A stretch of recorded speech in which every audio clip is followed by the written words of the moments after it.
Hello, for those that don't know me, my name is Eileen Mitchell, although many Seroptimists would better know me as Mitch.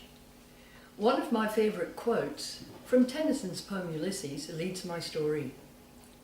I am a part of all that I have met, and all experience is an arch wherethrough gleams that untravelled world, whose margins fade forever as I move.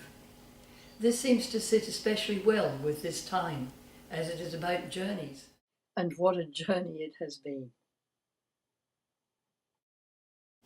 Since becoming a member in 1983, I have always maintained an interest and involvement in the wider world of Seroptimist International. I not only attended, but was actively involved in my first international convention in Melbourne in 1987.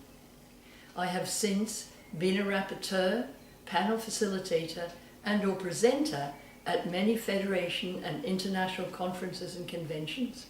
They're listed on my CV. My eligibility for SI President derives from my service as an officer of the Federation from 2002 to 2008. I was asked to nominate for this same international position in 2008, but as the Southwest Pacific Immediate Past President role overlapped with the commencement of international duties, I was not eligible to stand at that time. But the words of some of my wonderful mentors still hold true. If you have been successful in being elected for one position, then you must hold in your mind that you're putting your hand up for the next. In the short few years since that time, I have remained active at all levels of the organisation and remain passionate about the potential of this organisation to make a difference for women and girls, and have an absolute commitment to it. I believe that the role of the President at any level is to serve the organisation according to the needs of the time, and this is a time of change. But that is not new. During my Seroptimist journey, there has always been change. If SI is to remain a living, dynamic organisation, there must be change. My professional career has well equipped me in the process of change management.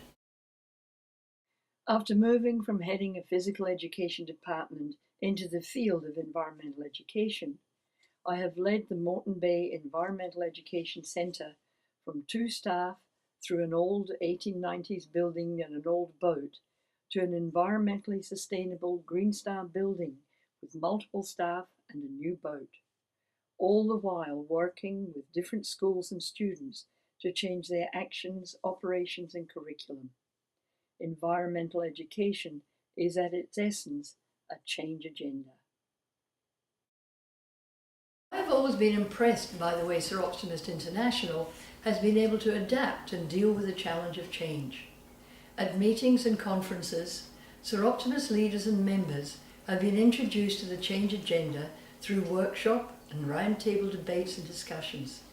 Such changes have almost always been met with a great deal of discussion and member involvement, and this should continue. I have been an active participant and group leader in a number of these strategic planning sessions, and have been asked by international presidents to manage a number of roundtable workshops at international board meetings aimed at bringing diverse thinking to consensus around difficult issues. I believe these experiences have given me a special insight to contribute to the needs of Seroptimist International at this time of change and restructure. I have also participated in 4 very different United Nations events. As the Southwest Pacific Environment Coordinator at the Asia Pacific PrepCom for the Rio Air Summit in 1992. As a Seroptimist delegate at the Summit on Sustainable Development in Johannesburg in 2002. As chair of the Seroptimist International Ancillary Meeting on Trafficking at the UN Congress on Crime Prevention and Criminal Justice in 2005, and as a workshop presenter and delegate at the 2009 Commission on the Status of Women. This has provided me with a deeper understanding of the relationship and opportunities for the voice of Seroptimist members to be recognized at the United Nations, as well as practical participation in many of the aspects required of the international role. So, my drivers and my dream for Sir Optimist International.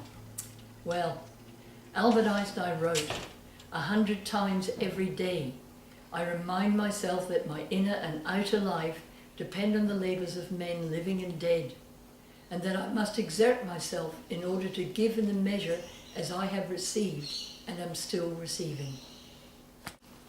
I have received much in my life from the inspiration of the women who have walked before me and made the path easier, from the enthusiasm and optimism of the younger women who surge down paths that I have tentatively walked, from the courage and endurance of the women and girls whose faces I see through my lens or on my television screen, and especially in the faces of the women and girls benefiting from the practical Sir Optimist projects that I've been privileged to visit. So I have been driven to give in the measure as I have received, and I believe that most Sir Optimist members want to do the same, to be given the opportunity to give and to provide service. Our international organisation should provide the structure and support to allow members to feel confident that their efforts impact at national and international as well as local community levels. By working towards a greater understanding of the power of properly implementing our programs of service, we can increase the value and impact of those hours and hours of voluntary work freely given by members. This can only be achieved by working together. The Sir Optimist Sisterhood bridges all national and artificial boundaries. I believe that Sir Optimist International should be working to cross these bridges more frequently and more easily, and foster the spirit of friendship and unity amongst Sir Optimists across the world. I enjoy challenges and believe that with my professional learnings, the range of Sir Optimist experience and the insights I've been privileged to share, that I have the experience and I know I have the enthusiasm and energy to work towards a truly unified platform for the work of the Sir Optimists across the 4 federations, because I absolutely believe my Southwest Pacific Biennium strapline. Together, we can make a difference.